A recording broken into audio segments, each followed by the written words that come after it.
السلام عليكم ورحمة الله وبركاته. لما خيرت وحنا جلالكين أحمد أرقوني كسو دواد مقال عسو maanta muuqaalkan waxaanu wahli doonaa arrimo ku saabsan nadaafadda.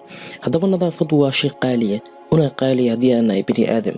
nadaafadda nabiga sallallahu alayhi wasallam xadiis kaga soo horreeyay wuxuu ku sheegay inay ka mid tahay iimaanka. haddaba muuqaalkan waxaynu kaga hadli doonaa laba qof oo arrimo yaab leh ku dhacay.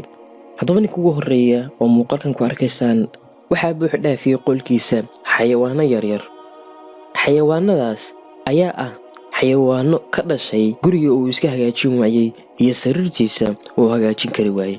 xayawaanadan ayaa meesha waxay u noqotay hooy, taasi oo ah inuu ku dul seexdo xayawaanada oo ku nool oo meesha jooga. haddaba xayawaanada haddaad si fiican u fiirsid meel walba waa joogaan, barkintii waa ku jiraan, joodarigii waa ku jiraan, dhulkii xitaa way dareerayaan iyo derbiyadii. dadkaasi badankood waxaa arrintan u geysay wahsi iyo inay arrintooda hagaajisan kari waayaan. haddaba adduunka waxaa la sheegaa qofka hadduu rabo inuu caalamka xukumo amaba inuu dad xukumo waa inuu gurigiisa hagaajiya marka hore, sariirtiisa uu ka bilaabo. bal ka warama ninkan iyo dad lamida oo aan meeshooda hagaajisan karin. qisada labaad waa nin sanooyin ugu yaraan 5 sano aan iska hagaajin timihiisa oo aan dhaqin.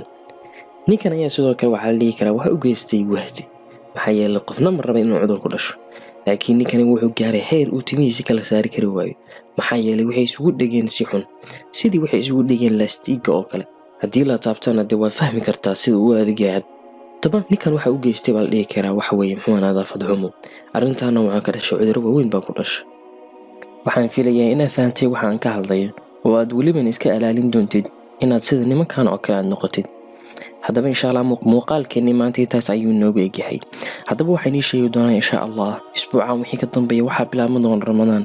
waxaan inoo bilaabin doonaa insha Allah mawduuceeni Ramadaan iyo aqoon kororsi, kaasi oo wax walba ka faa'iidi doonto insha Allah. sidoo kalena su'aalo isku weydiin doono kuwaas oo aan soo dhigi doono isbuuciiba 2 maalin, taasi oo ka dhigan 8 muuqaal bishii. sidoo kale waxaa laga yaabaa mararka qaarkood inaan ku soo darno muuqaalo macquula kuwaas oo gaagaaban, balse ramadaanka waxaan xoog dul saari doonaa waxa weeye muuqaalada ku saabsan taariikhda islaamka ama su'aalo la isweydiinay. inta ku kulmi doono muuqaalkan lamida waxaa idinkaga tagay. Assalaamu calaykum wa rahmatullaahi wa barakaatuh.